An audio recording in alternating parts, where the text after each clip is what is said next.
back to Formula One Live with Coca-Cola. Always for the fans. Good morning and welcome to Melbourne. It's a bright early morning here, just before 9:30 and just before the start of the morning warm-up for the first round of the Formula One World Championship. You're looking into the eyes almost of Mika Häkkinen, but that tinted visor, because of the bright sunshine that we've already got here this morning, denies us the look into his face. But a great performance from Mika yesterday in the qualifying sessions. And John, really a remarkable qualifying session to get this championship underway that we enjoyed. Indeed it is, and look at Mika Häkkinen on wet weather tyres. Now that's something we've become accustomed to in practice sessions, sometimes in a qualifying session when a team want to go out and run the car just to check out some change. They don't use their race tyres, they put them out on wet weather tyres. McLaren have chosen to do this with Mika Häkkinen, and he'll go out, do one lap, come straight back in. The team will then check the car, he'll jump out of that into the spare car and probably go through that same process. But Mika Häkkinen, one of three drivers, I have to say, who I think brought a great deal of pleasure to the paddock and the pit lane, the commentary positions in Saturday qualifying. Of course, Jacques Villeneuve qualified for pole, in the fourth man in his debut Grand Prix career to do so. Another man was Eddie Irvine, who out-qualified Michael Schumacher, though Schumacher did have a problem with that rear flap on the rear wing. And of course, the man we just had on camera, Mika Häkkinen, making his return to Grand Prix racing in Australia. And I think emotionally, Mika Häkkinen's performance had to be the performance of that 1 hour qualifying session. But many fine performances throughout the field. Sadly, for the fans of the 44 team, they were outside that 107% regulation, and they are not allowed to take part in this round of the World Championship here in Australia. First two cars onto the circuit will be the two Tyrrell Yamahas. You're looking at those, well, we were a moment ago. We're now looking at Heinz Harald Frentzen in the Sauber. Of the Tyrrells, Mika Salo was the fastest. He set the 10th fastest time in qualifying yesterday. Katayama, who's had some mechanical failures this weekend, rather restricting his running, ended up in 15th position. Heinz Harald Frentzen put in a quick lap towards the end and put his Sauber Ford with the new V10 engine in 9th position. Well, there is Mika Salo, the other Finn, who has performed so well in his first year of Formula One last year, and now starts this second year with a car that is certainly a lot more promising than last year's Tyrrell Yamaha. So we're about to get this session underway. The green flag starts the morning warm-up, and the two Tyrrells are the first two onto the track. And as ever, this 30-minute unofficial session is going to be absolutely crucial. For many teams, it will be the first opportunity they've taken to run their cars with what they consider to be their race fuel. Now, I think it's a fact that anybody who had the fuel capacity, and there is, to my knowledge, nobody with that capacity here this weekend, could run on one set of tyres for the entire 58-lap duration. We're expecting the majority of teams to consider one pit stop, because basically the Goodyear B tyre compound and this Melbourne track surface are not causing either tyre wear or tyre degradation. So one stop for the majority, and others will probably go for two stops. The advantage of two stops once again lies in that the car's start weight is that bit lower, and many teams will think that's an advantage, and those teams, as we've seen in the past, who really get their act together in the pit stops will probably opt for two stops. Well, a big crowd already gathered here for this first Grand Prix in Melbourne since 1958, the first World Championship Grand Prix ever. And we'll be back with more from the morning warm-up in just a moment.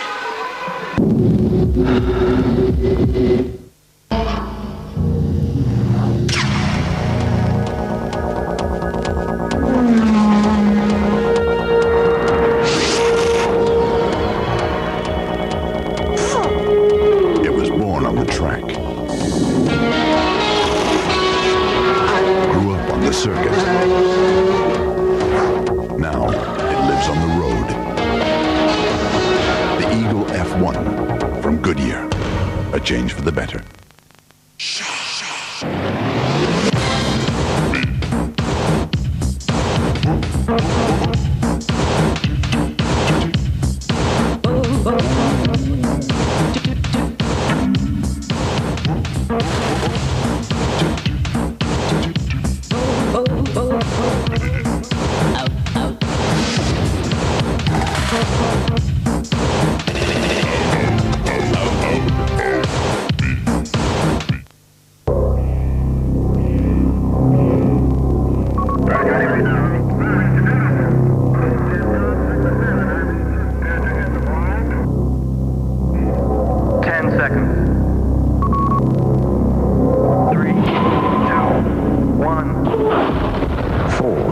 Formula One. We're racing to explore the future of the car.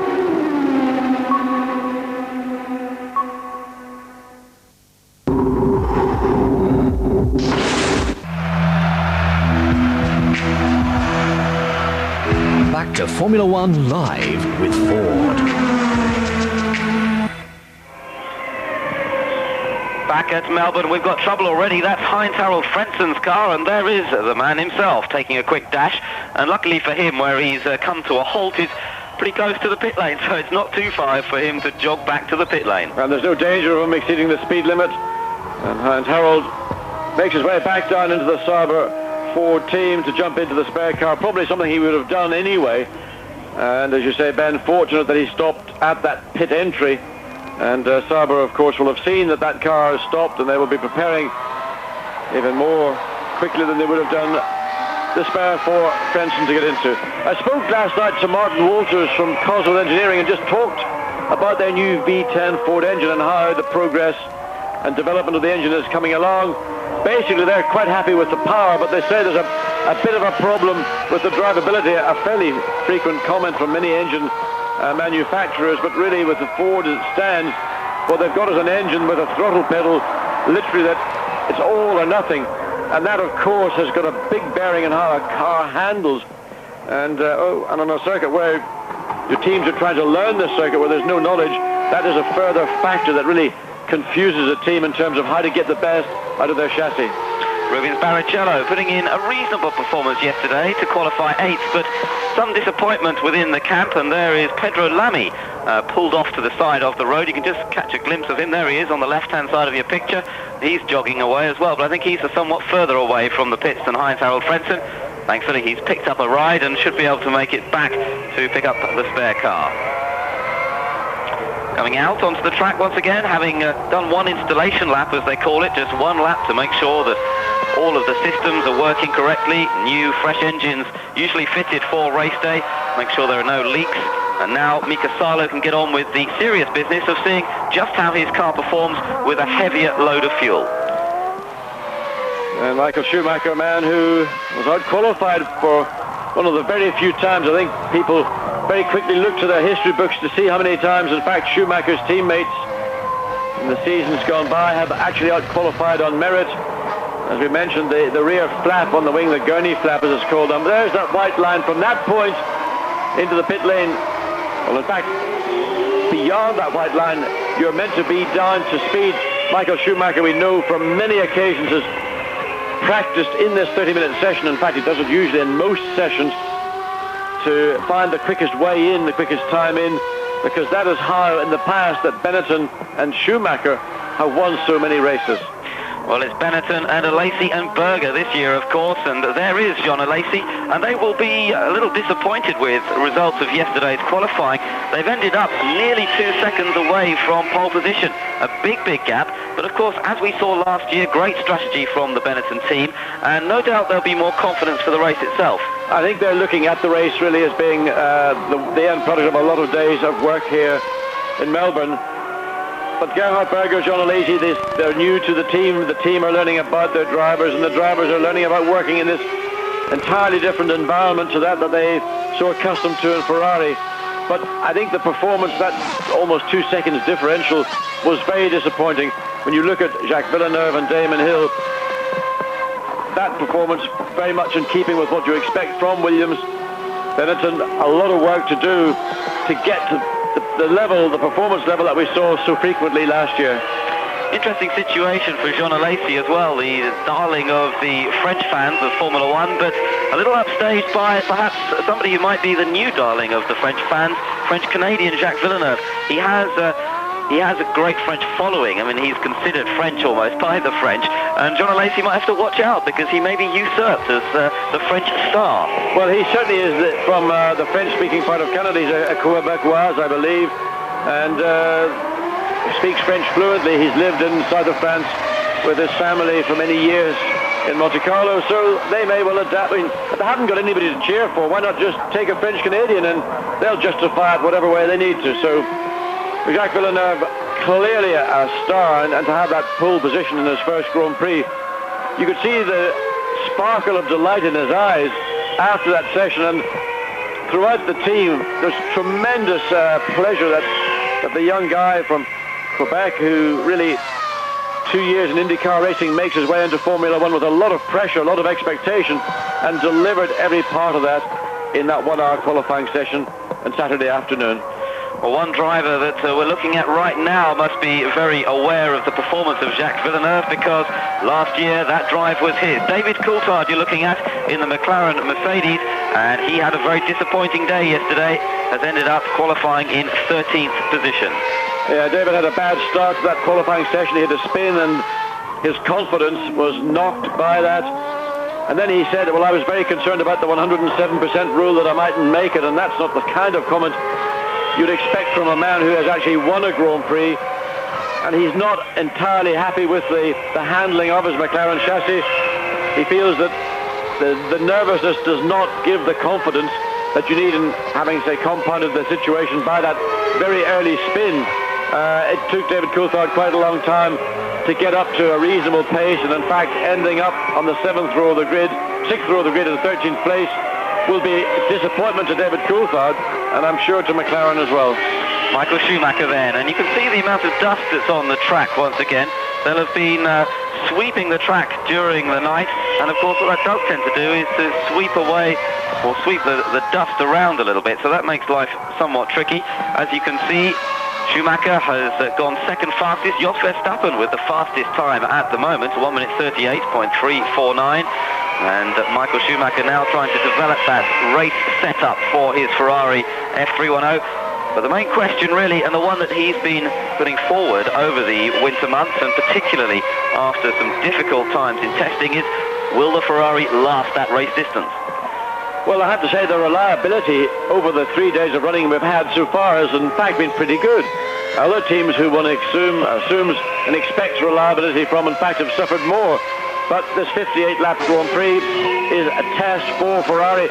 They have run simulated races in Estoril just prior to coming out to Australia, and Michael Schumacher did what they would presume to be a 3-stop race in Estoril, but that's not quite the same as coming here and doing it in the heat of the Melbourne, and we are expecting something in the region of an ambient temperature of 31 or 32 degrees and a correspondingly high track temperature.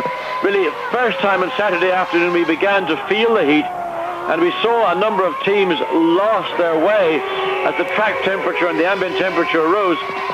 Another problem that we may find here that will play a part in this afternoon's Grand Prix is around various parts of the circuit. The track is tree-lined, and there have been a lot of leaves. It's autumn here, leaves falling on the track. Now, those are going to get blown away, but some of them are going to fall back, and those air intakes are very, very vulnerable, and all you need is a handful of leaves to get into either side, and that'll see an effect on oil and water temperatures. Could be critical for some people. Taking a look now at Jacques Villeneuve, the pole sitter for his first ever Grand Prix, and would it not be a fairy tale if he could actually win the Grand Prix as well? Only one man has achieved that, if we discount Farina, who won the very first World Championship Grand Prix in 1950, and that was Baghetti back in 1961. Well, it really would be quite an amazing achievement, but of course Damon Hill is on the front row, and I would say really that Damon has to still be favourite for the race today. In reality, he is favourite. He's got all the experience. He's been with the team. He knows how they think. He knows how they operate in a race. But you cannot discount Jacques Villeneuve. He is a champion, remember. He knows about strategy. He has to do that for 2 years in IndyCar racing. So the man is totally at ease. The difference is he's not made a standing start in a Grand Prix. He's made practice starts, but not with another 19 cars around him. And that is a pressure he's got to deal with. He's very cool, very composed. He's quite capable of winning. And I think there'll be a number of people here in Melbourne who would think that's the best thing that's happened to Formula One in a very long time. Little mistake there from Villeneuve, just turning into turn 13. You could see him just correcting the car and missing the apex, the inner curve of the corner. But generally over the course of the weekend, we've seen very, very few mistakes from the 24-year-old Canadian. It's been a very impressive start to his Grand Prix career so far. Whatever happens today, It really has set a few tongues wagging. Across the line he goes, 11th position for him. Schumacher is fastest in this morning warm-up so far from Jos Verstappen with another great performance. Martin Brundle is third, Mika Häkkinen fourth, Mika Salo fifth, and David Coulthard sixth fastest. We're back at Albert Park for the morning warm-up session. Michael Schumacher fastest, Eddie Irvine. Is he going to go any faster? Yes, he does. So Eddie Irvine once again going faster than his experienced teammate, twice world champion. Eddie Irvine doesn't care about reputations though. No, and let's look at Olivier Panis. This is a down at turn 13, under braking, coming off Lakeside Drive, a little pirouette, and we saw that car actually being pushed by the marshals just a moment ago. So there is how it all happened. But going back to Eddie Irvine, he finding it a different culture at Ferrari. In fact, almost a prisoner of the team. The kind of freedom and movement he enjoyed at Jordan for 2 seasons, totally opposite at Ferrari. Came out last night about 4:30 after debriefings, and you could see the pleasure on his face, and his father also very emotional that his son had out-qualified Michael Schumacher, was third quickest. Of course, it was Edmund Irvine, that's Eddie's father's birthday yesterday. Eddie came out and said, "Dad, there's a birthday present for you." And that just brought floods of tears to Father Irvine's face, and just a lovely sight. And, well, one of those special moments that the Irvine family, I'm sure, will treasure for many years.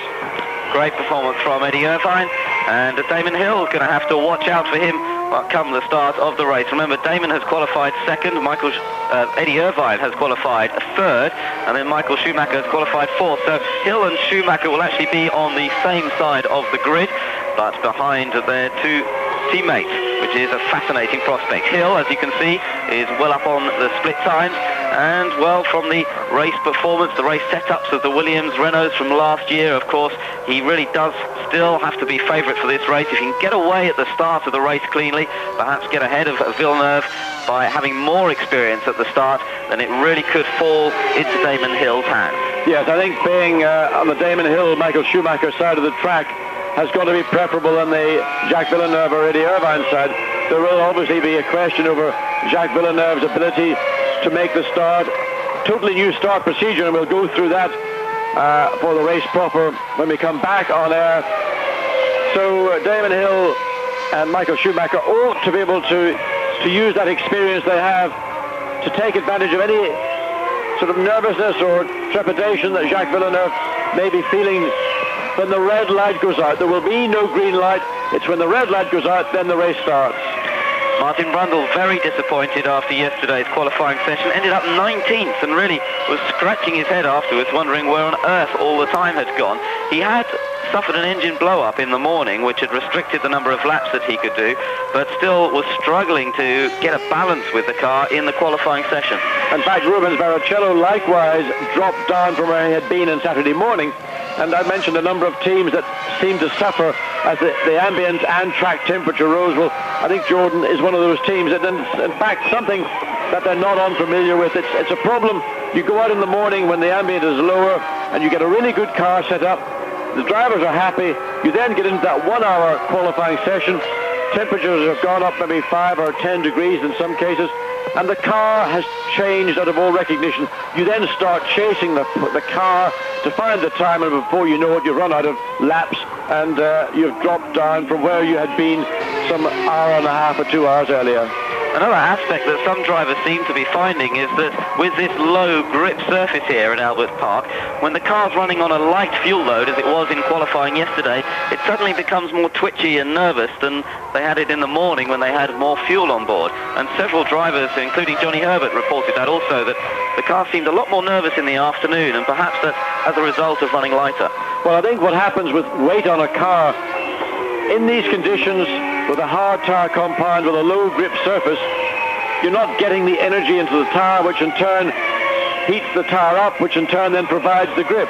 So you've got a car that is understeering in and then oversteering out, and of course the driver confidence. It comes back to that one function of racing, and that is confidence. If you feel that, you will be fast. If you haven't got the confidence, you will not commit, and you've got to find other ways of getting that temperature up to be able to go quickly.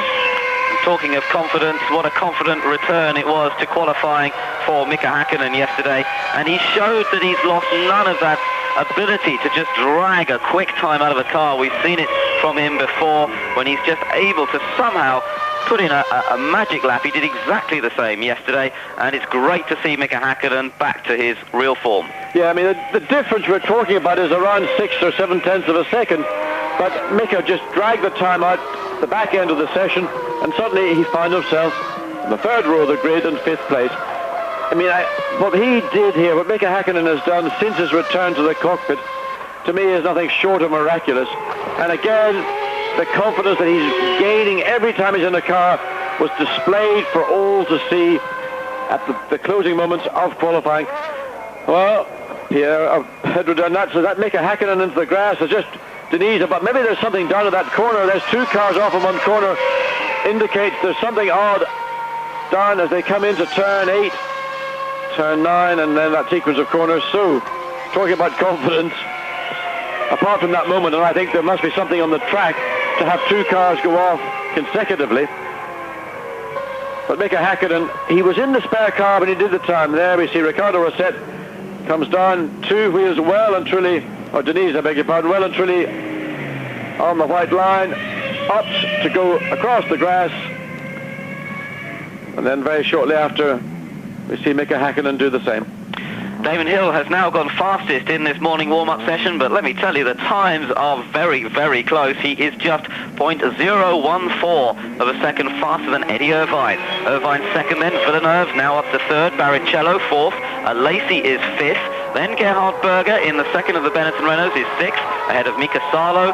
Michael Schumacher, Johnny Herbert has come up to 9th position, and Martin Brundle is now in 10th position. We're looking at Ukyo Katayama. He's down in 14th place, but we've still got just over 8.5 minutes to go in this session, and still plenty of time to improve those times. But look at that, Villeneuve is in trouble. Yes, and that looks an engine problem. That's the second engine problem Renault have suffered here this weekend. Jean Alesi had one in the morning run on the Saturday morning, and there the man on pole position comes to a stop around the circuit, and as he shut the engine down, you can see that plume of blue smoke, and that is very ominous indeed. And that will be of great concern to Renault. 1, maybe a one-off. 2 is beginning to look a bit too consistent. They had 1 or 2 failures in Estoril, and that is very unusual. If you look back to last year, I don't think there were any retirements due to engine failure in last year's World Championship from Renault. They have a new engine this year, remember, a new revised 3-litre engine, purpose-built 3-litre, whereas the one before was more of a modification of the existing 3.5-litre, and it may well be that the reliability factor is not quite so strong for Renault this year. Well, that's been their benchmark over the last year. They've had, incredible reliability plus consistency. They've had a few blow-ups with the RS8, and they've had a second one here this weekend. Well, the gods will shine on Jacques Villeneuve this afternoon, because that could have so easily occurred or happened for him within 1 or 2 laps of the Grand Prix starting. He'll clearly either have a fresh engine or use the spare car. I suspect they'll fit a fresh engine to that car, and he may well have an option to use the spare car, but I think he will want to go in the car he has spent most of this weekend driving.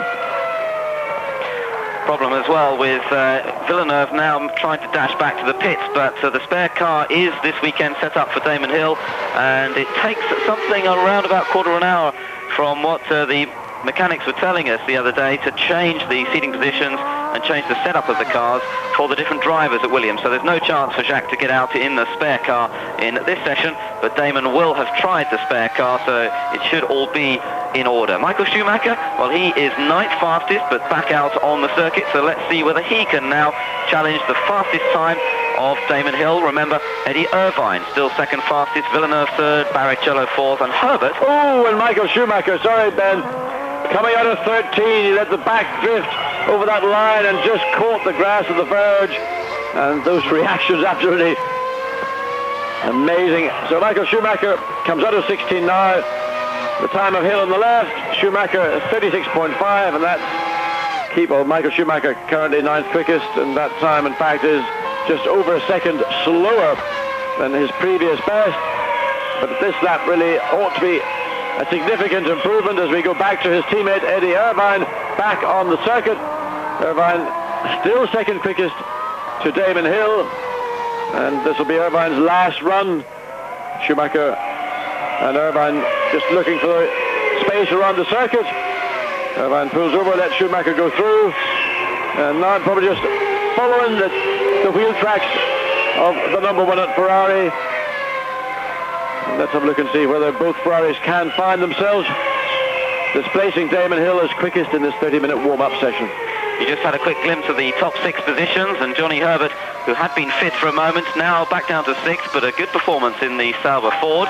Barrichello has popped up into 5th position, Berger 7th, Frenzen's 8th, then Michael Schumacher has displaced Michael Schumacher for the moment, but Schumacher is obviously on a fast lap here, and we're going to see quite a big improvement, I think. Yes, and for all the Jean Alesi fans and all the Bennett and Renault fans, we haven't really had a lot to talk about them this weekend. Well, Jean Alesi, he also now is up to 4th place, so in the closing moments with just under 5 minutes remaining, the front of the grid beginning to sort itself out and get into the kind of shape we would expect to see after any session. And Schumacher and Irvine running with enough gap between the pair of them to ensure that one doesn't interfere with the other in terms of track performance. Michael Schumacher gains a place, he's up to 8th quickest. Irvine, of course, was on an out lap, so this is his first flying lap. And it's an amazing situation that Michael Schumacher, who's Mr. Ferrari by any description, is getting such a lot of performance and pressure from his teammate Eddie Irvine. John, do you think this has shades of quite a long time ago now, the Fangio-Moss era, when the two of them were driving for Mercedes? You had, in a way, a slightly similar situation where you had the very experienced driver, world champion already, Sterling Moss, joining into the team, and of course it made the Mercedes team one of the most dominant forces in Grand Prix racing of the era. Yes, it could be. It's an analogy one might make, though I can't see Sterling Moss finding himself being compared to Eddie Irvine. They're somewhat different personalities. It's what I must ask Sterling when I see him down in the pits a little bit later.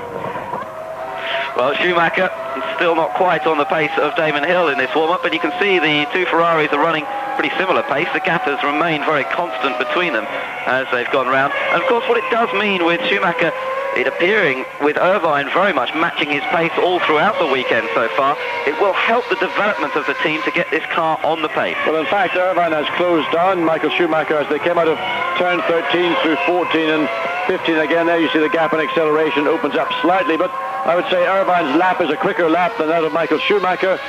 So Schumacher comes across the line 34.7, Irvine goes quickest 34.2, so over half a second between the two Ferrari drivers, and once again the heat being applied by the young Ulsterman on the German world champion, double world champion.